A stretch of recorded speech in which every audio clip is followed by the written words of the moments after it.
যুদ্ধ করুন।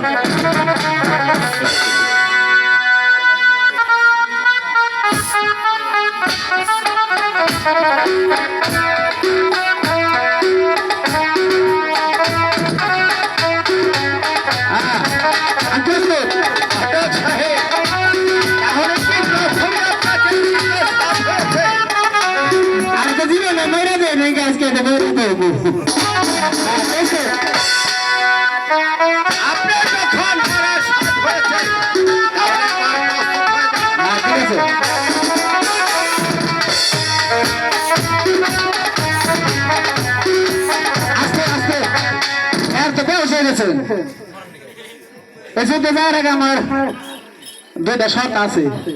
এমন কি শর্ত ঘটক সাহেব? শর্ত না, শর্ত না, শর্ত না, মানে প্রশ্ন প্রশ্ন।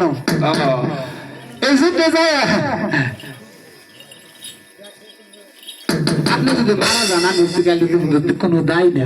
আর দ্বিতীয় শর্ত? আর এই যুদ্ধে যদি আমি মারা যাই সমস্ত দায়িত্ব আপনি হইবেনি, আমার বউ বোলানের দায়িত্ব আপনি। আপনি যখন এই রণক্ষেত্রে চলে এসেছেন তাহলে মৃত্যু দেখে কেন ভয় পাচ্ছে? আরে না, না আমার খাবার নষ্ট খালি পেঁচাইতেছে, খাবার খেয়ে লাগবে। দেখুন আমাদের ছাত্র ভাইগুলোর মতো খালি এক মধ্যে মূর্তি যাইব, খালি যাইব, কোনো বেরেক মানবো না।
বাড়িতে মাথা খুলে দেবো, হ্যাঁ কুমিরে দেবো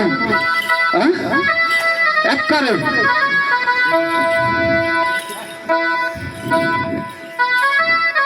ঘটক সাহেব মাটির দিকে তাকান। এখানে মাটি আছে, এই যে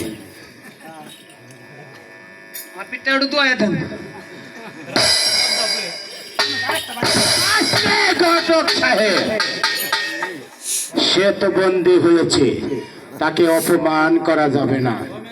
কারণ হলো আমাদের বাদশা সেখানদার ওনার মেয়ের রূপে পাগল হয়েছে, সেই জন্য যদি আমরা নিয়ে যাই তাহলে সে আমাকে তাওই লাগবে।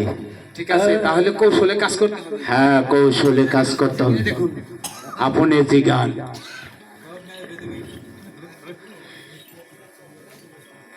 কেমন লাগে? আগে তো ভালো লাগে না? তাহলে বলেন আমাদের প্রস্তাবে রাজি? হ্যাঁ রাজি। ঘটক সাহেব সাউন্ড সিস্টেম খুব মায়া দেয় রে তো দেখে না তাই না ভাই কি বলবো একটি দুঃখের কথা, আপনারা যখন বীর পুরুষ হয়ে কাপুরুষের মতো পিছন হতে আক্রমণ করেছেন, তাই আমি আপনাদের প্রস্তাবে রাজি। দেখছেন তো হ্যাঁ মানে সে বলছে না যে বিপদে বললে বিড়ালে বলে সবাই সামনে কাছে ঠিকই বলেছেন ঘটক সাহেব। ওই বলি রাজ জানে না আমাদের এই সারা রাজ্যে আমরা কর আদায় করি, কিভাবে কায়দা কৌশলে কাকে বন্দি করতে হবে সেটা আমাদের জানা আছে। তাই বন্দি হয়েছে বলে অবকার দিয়েছে। ঠিক আছে বলিরাজ, এইবার আপনাকে নিয়ে যাবো আমাদের রাজদরবারে নিয়ে আপনাকে আমি হত্যা করবো। মহারাজ খালি একটি বারের জন্য আদেশ করলে রূপান্তর পাঠিয়ে দিব। আমাকে কেন আপনারা রাজদরবারে নিয়ে যাবেন? রাজদরবারে নিয়ে যাব, আপনার মেয়ে যদি আমাদের বাদশাহ সেকান্দারের কাছে সাথে দেন তাহলে আপনাকে ক্ষমা করে দেব, আর যদি সাথে না দেন তাহলে তাহলে আপনার মৃত্যুই হবে কাম্য। অজয় সাহেব, আপনি এ কথা আগে বললেই পারতেন। যখনই আপনার মেয়ের দিকে হাত বাড়িয়েছেন, তাই আমি কি বলবো একটি দুঃখের কথা, এখনই আমার মেয়েকে আমি ডাকছি এই রাজদরবারে। ঠিক আছে, ডেকে আনুন আপনার মেয়ে যদি রাজি থাকে। মামুনকে সাজিয়ে প্রাসাদে নিয়ে আসো।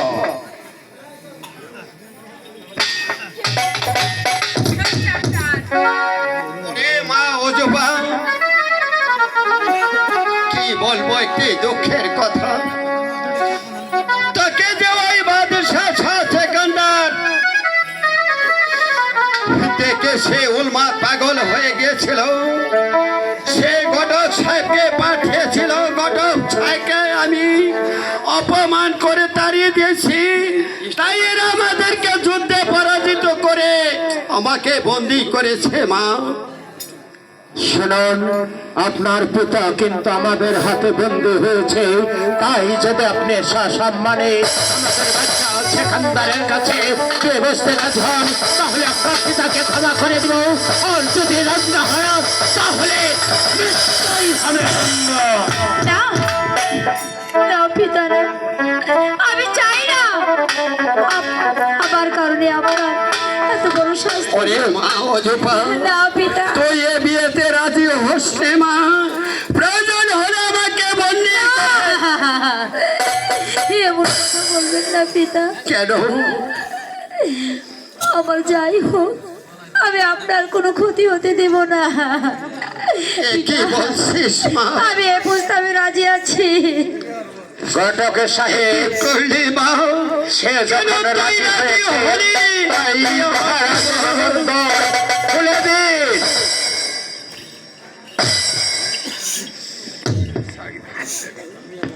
পিতা বল মা অজপা। সখিরে, আমি চলে গেলে তুই আমার পিতাকে দেখিস। আমি ছাড়া আমার পিতার যে আর কেউ নেই রে সখী। ওরে মা অজপা, পিতা বল। আমি আপনাকে ছেড়ে কেমন করে যাব পিতা? মা মা, আমি কেমন করে তুই কেন বুঝতে পারছিস নে? তুই সে দেখ, প্রত্যেকটি নারী লোকের পিতা মাতাকে ছেড়ে তাদেরকে স্বামীর ঘরে যেতে হচ্ছে, আর তুই বলবি যে তুই একটি হিন্দুর মেয়ে হয়ে কেমন করে মুসলমানের ঘরে চলে যাবি? ওরে মা, তুই হয়তো বুঝতে পারিসনি, এদের বিধাতার লেখন যায় না খণ্ডন। ওই বিধাতাই যে তোর কর্মে একজন মুসলমান স্বামী রেখে দিয়েছে। তুই আর দুঃখ করিস নে মা। বিদায়েরই কালে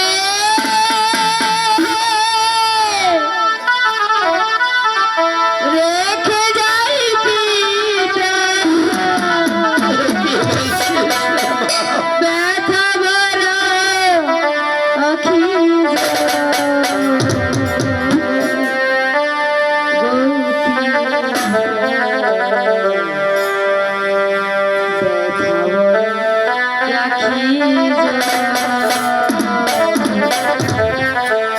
বিদায়েরই কায়ালে রেখে যাই পিতা পেছাবনা রাখি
বিদায়েরই কায়ালে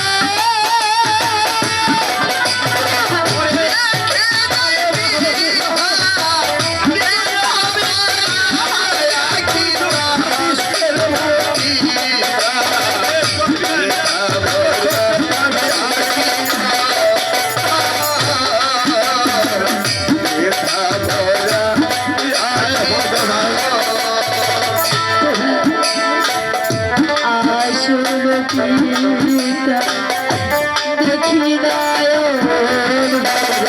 যাবোনাকে ফেরে যেতে হবে দেখি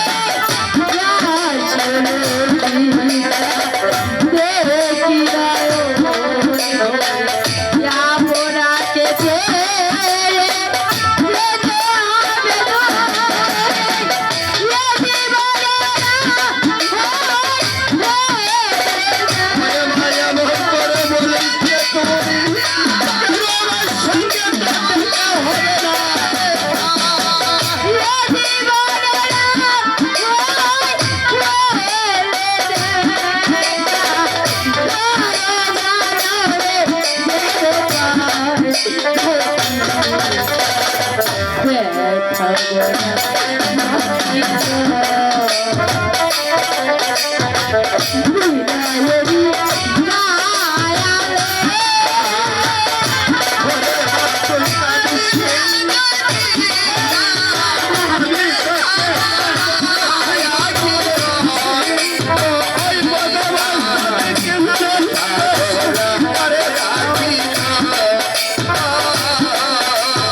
চলেছি হাজারা ধারি দাঁড়া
তুই হাসি মুখে চলে যা স্বামীর ঘরে, আমি হয়তো কিছুদিন পর তোকে দেখতে যাব মা, তুই কাঁদিস রে। বিদায় পিতা, চলে আসো বিদায় বিদায় মা। হরে মা, হরে মা, তুই কেন বুঝতে পারছিস রে? আমাকে ছেড়ে তুই যাস রে মা, আমি যে আর একা একা এখানে থাকতে পারবো না। না মা, এই তো আমি চলে আসছি, তুই যে